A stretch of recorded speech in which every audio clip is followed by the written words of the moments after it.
युगकर्ते छत्रपती शिवाजी महाराज हे खऱ्या अर्थाने रयतेचे राजे होते। परकीय सत्तेपासून मराठी मातीचे त्यांनी रक्षण केले। पण त्यांचा इतिहास फक्त ढाल तलवारीचा नाही, तर तो दानशीलतेचा, समतेचा आणि दूरदृष्टीपणाचा आहे।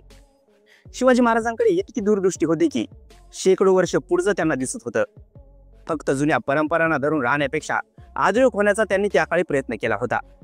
त्याचं एक उदाहरण म्हणजे त्यांनी रायगडावर स्थापन केलेला लिहिता मंडप।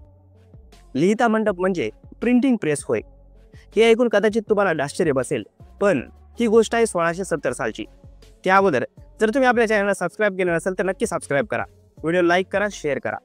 1670 साली सुरतमध्ये त्या काळी भीमजी पारेख नावाचा एक धनवान व्यापारी राहत होता। पिढीजात सावकारीचा त्याचा व्यवसाय होता। भीमजी पारेख मात्र स्वाभिमानी होता आणि त्यावेळी सुरतेवर मोगलांचे राज्य होते। मोगली बादशाह आलमगीर औरंगजेब सत्तेमध्ये येताच त्याने जिजियासारखा जुलमी कर लादला होता। काशी विश्वेश्वरासारखी स्थळे उद्ध्वस्त करण्यापर्यंत त्याने मजल मारली होती। त्याच्या काळामध्ये संपूर्ण देशामध्ये धार्मिक अत्याचार वाढला होता। व्यापारी असून देखील भीमजी पारेख औरंगजेबासारख्या धार्मिक जुलमी सत्तेविरोधात उभा राहिला होता। त्याने महाबली आलमगीर औरंगजेबाविरुद्ध सुरतेमध्ये 800 हिंदू व्यापाऱ्यांना घेऊन बंड केले आणि सुरतचा व्यापार ठप्प केला। हा एक प्रकारचा संप होता।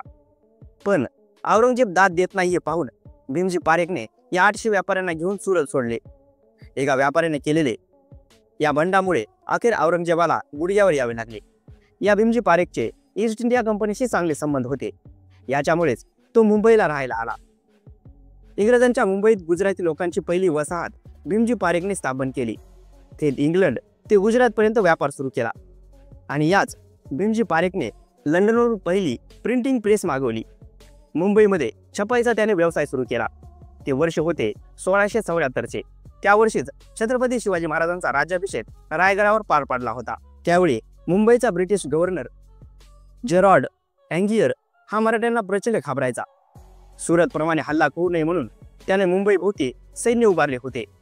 शिवरायांची कृपादृष्टी आपल्यावर राहावी म्हणून आपला एक प्रतिनिधी त्याने शिवराज्याभिषेकाला पाठवला होता रायगडावर।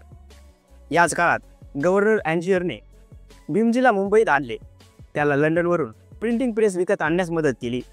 तेथील प्रेसवर इंग्रज लोक ठेवले। काही लोकांचा असा दावा आहे की भारतीयांना प्रिंटिंग प्रेसची कला अवगत होऊ नये म्हणून इंग्रज अधिकाऱ्यांनी मुद्दाम आपलेच कारागिरी पारेख यांना दिले होते। इंग्रजांच्या प्रत्येक हालचालीवर बारीक लक्ष ठेवून असणाऱ्या छत्रपती शिवाजी महाराजांच्या कानावर या प्रिंटिंग प्रेसविषयी माहिती आली। त्यांनी पारेख यांच्याकडून प्रिंटिंग प्रेस खरेदी केली। महाराजांनी हा छापखाना रायगडावर आणला। तेथे त्याने लिहिता मंडप असे नाव देऊन तो उभारला। मराठीतले दुर्मिळ ग्रंथ जतन करण्यासाठी ही प्रेस विकत घेतली होती। महाराजांची त्या काळी किती दूरदृष्टी होती हे यातून आपल्याला लक्षात येते। आधुनिक तंत्रज्ञान आपल्या मराठी जनतेपर्यंत पोहोचावे ही दूरदृष्टी शिवरायांजवळ होती। त्यांनी हौसेने लिहिता मंडप उभारला होता। फक्त एकच प्रश्न होता की प्रिंटिंग प्रेस चालवायची कसे याचे ज्ञान त्या काळात आपल्या माणसांना नव्हते।